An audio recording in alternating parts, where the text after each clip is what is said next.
the lion's head was always my favorite one. It kind of like it was a pejorative, but it kind of was clever in a way. Not that he was that clever, but it was clever in a way. And then it was paired with, of course, this boast like, but I have even better lawyers. Watching him at the Department of Justice, that clip, it's just like he's like an old, mob boss shuffling around in his bathrobe and slippers, Yeah. kind of muttering things and like saying words that you sort of loosely connect from one thing to the next, like synapse going off. And I don't understand why the legacy media gives him a pass on stuff like that. His goal here, by virtue of putting specific names out there, like yours, like Norm Eisen's, which he also did in that same speech, is obviously to have something of a chilling effect on the people who are brave enough to fight back against him. And so how do you think about that in terms of whether he's going to be effective at chilling what you are doing by fighting back, by virtue of not just naming you in public, but also the downstream effects of that, which is obviously to try and sick his army of minions, of followers onto you? Yeah, so let's start with the most chilling part of it, which is that he didn't just name check me. He didn't just name check me in an incoherent rant in which he accused me of various things that aren't true, but he did it at the Department of Justice. Yeah. He did it with Pam Bondi in the room. He did it with after he praised Kash Patel. He did it after he praised the head of the Deputy Attorney General, the head of the criminal division, right? This was done in a setting in which, the President of the United States is standing in front of the leadership of the Department of Justice and mentioning lawyer after lawyer. You mentioned Norm Eisen, who named Jack. Mark Pomerantz, whose name also came up, is a well-known lawyer in New York City. And he's doing it in an audience because he is trying to implicitly suggest to those people, hey, you know who I really hate? Yeah. These are the people I really hate. And so, yes, it has downstream effects with, the mobs of angry MAGA trolls and the like. And I have to take that seriously.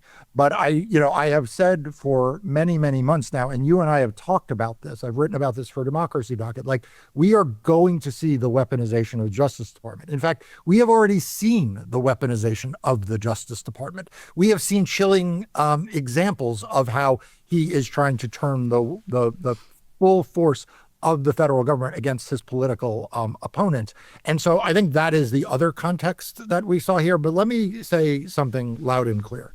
I am not going to back down from speaking the truth about Donald Trump. I'm not going to back away from suing or litigating against Donald Trump. I have a case right now in which I am litigating against Donald Trump for his excesses in his executive orders. So it's not going to affect me. I'm not going to bow and scrape. I'm not going to bend a knee. Like, I'm going to stand tall and keep doing what I'm doing. But Brian, what we have seen him do in industry after industry is impact others. Right. So what message is he sending to other lawyers who maybe weren't mentioned? What message is he sending to other law firms through this? And you and I have talked about the chilling effect he's trying to have on the media, on corporate America, on billionaires, on law firms. And that's really what I worry about. Well, first of all, I should note that your best antidote to Trump's efforts to quash dissent or silence you specifically is going to be your ability to speak out to a broader and broader audience. So if anybody watching right now wants to help Mark build up that audience, the best way to do that is to sign up for Democracy Docket. That is his newsletter that he founded to focus on everything voting and elections. And importantly, it's not focused on some social media platform. So even if Trump pressures Google or Facebook or TikTok to clamp down on what Mark is saying, the newsletter is just his ability to communicate directly with you. So if you want to support his work, even amid an administration that is very focused on silencing him specifically, please make sure to sign up for Democracy Docket. I'll put the link right here on the screen and also in the post description of this video.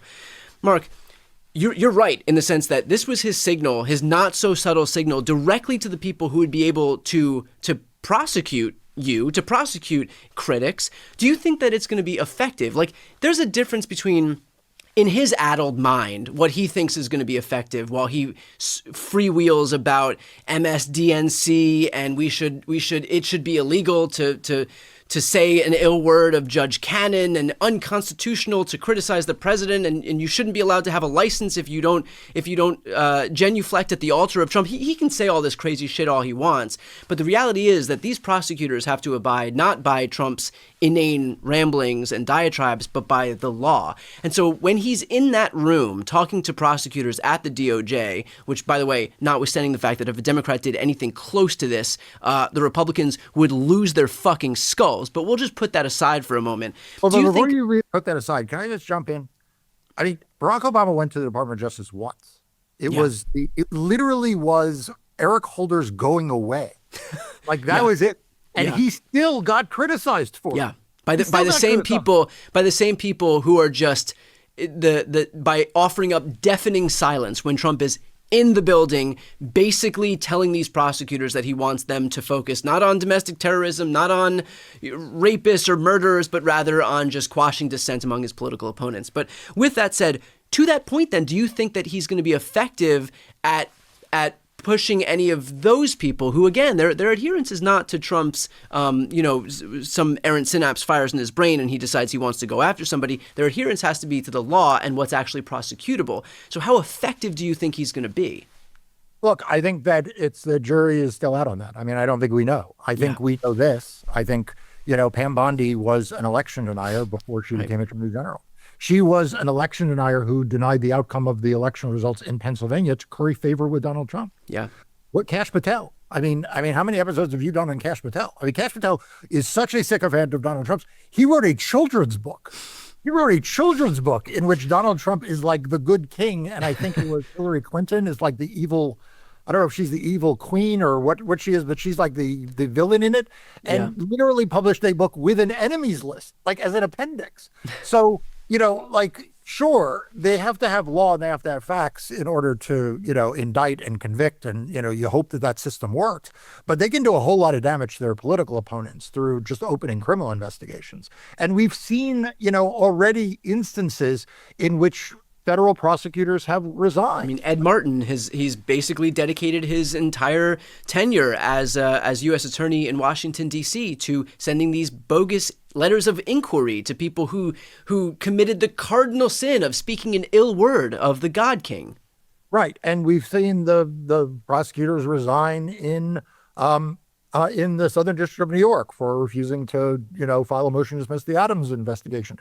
There have been articles written in the last few days that they may close the entire public integrity section, the entire division of the Department of Justice that is there to ensure that you do not have political treatment or political considerations in the investigation and prosecution of political figures is going to be shuttered, or at least cut to such a small extent that they won't be able to bring their own cases. Instead, these cases will be brought by political appointees out in the U.S. Attorney's Office. So look, I think we have to take him both literally and seriously. When he says that he believes someone is an enemy and he wants vengeance, or, he will be the public's vengeance, or he wants to be a dictator for a day, we have to assume that those things are true.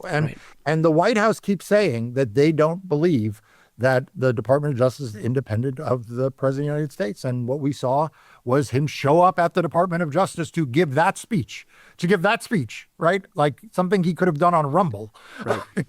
With Steve Bannon. He showed up at the Department of Justice today. And finally, Mark, let's finish off with this.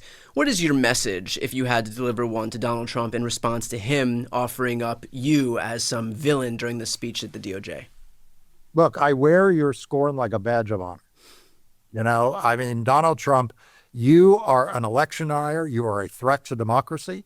You tried to overturn a free and fair election in 2020.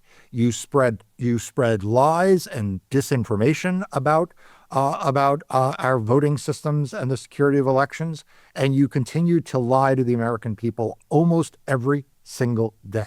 And I am going to continue to say that.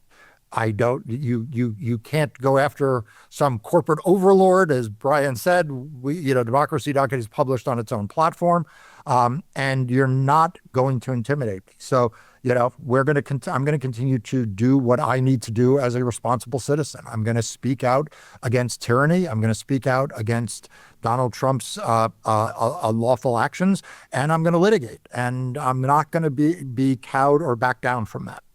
Well, look, I will just add that the heroes of this moment right now are the people who are willing to fight and to show some courage in the face of some major adversity. I don't think that you could